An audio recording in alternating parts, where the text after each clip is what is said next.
ایک شخص نے بازار میں دیکھا کہ ایک شخص اپنا غلام بیچ رہا ہے اور یہ آواز بھی لگا رہا ہے کہ یہ بہت اچھا غلام ہے، اس کے اندر اس کے علاوہ کوئی اور عیب نہیں ہے کہ یہ کبھی کبھی چغلی کھاتا ہے۔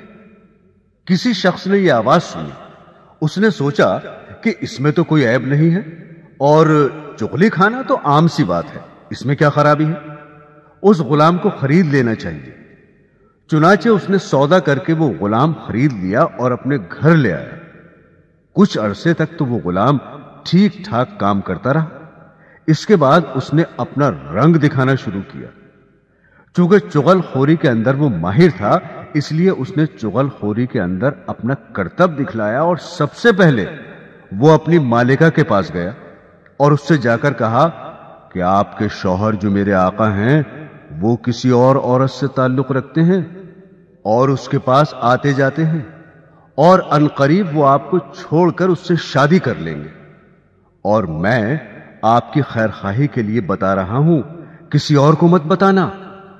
یہ باتیں سن کر وہ بیوی بہت گھبرائی اور پریشان ہوئی۔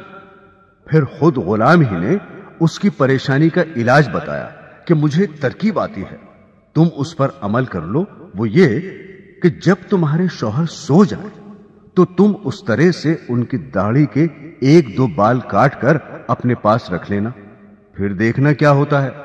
پھر وہ ہمیشہ تمہارے ہو کر رہیں گے، کبھی دوسری عورت کی طرف نظر نہیں اٹھائیں گے۔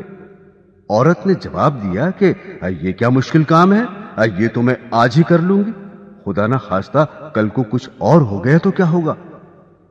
اب وہ غلام آقا کے پاس آیا اور اس سے کہا کہ تمہاری بیوی کے دوسرے مردوں سے ناجائز تعلقات ہیں اور عنقریب وہ آپ کو خیر بات کہنے والی ہے، اور اس نے یہ تہیہ کر لیا ہے کہ وہ آج رات آپ کو اس طرح سے ذبح کرے گی۔ اگر آپ کو میری بات کا یقین نہ ہو تو آپ جھوٹ موٹ سو کر دیکھنا، اور گلا نہ کٹ جائے تو مجھے بتانا۔ چنانچہ وہ آقا جا کر جھوٹ موٹ سو گیا، اور ادھر بیوی اس انتظار میں تھی کہ کب ان کی آنکھ لگے تو میں اپنا کام کروں۔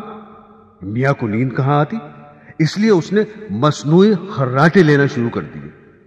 اب تو بیوی کو یقین ہو گیا کہ میاں صاحب کو نیند آ گئی، فوراً اس طرح لے کر پہنچی، اور ابھی ہلکا سا اس طرح گلے پر رکھا ہی تھا کہ آقا نے فوراً آنکھ کھول دی اور بیوی کو پکڑ کر کہا، اچھا تو تم مجھے ذبح کرنا چاہ رہی تھی۔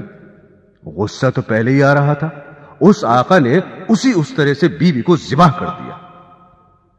جب بیوی کے خاندان والوں کو پتا چلا کہ شوہر نے ہماری بیٹی کو ذبح کر دیا ہے، انہوں نے آ کر اس طرح سے شوہر کو پکڑ کر ذبح کر دیا۔ اب شوہر کے خاندان والے بھی آ گئے اور دونوں خاندانوں میں خوب جھگڑا ہوا اور 20 لاشیں گر گئیں۔ تو محترم سامعین، آپ نے دیکھا کہ اس غلام نے ذرا سی چغلی سے کس طرح سے دونوں خاندانوں کو تباہ کر دیا۔ اسی لیے اس چغلی کو شریعت نے حرام قرار دیا ہے۔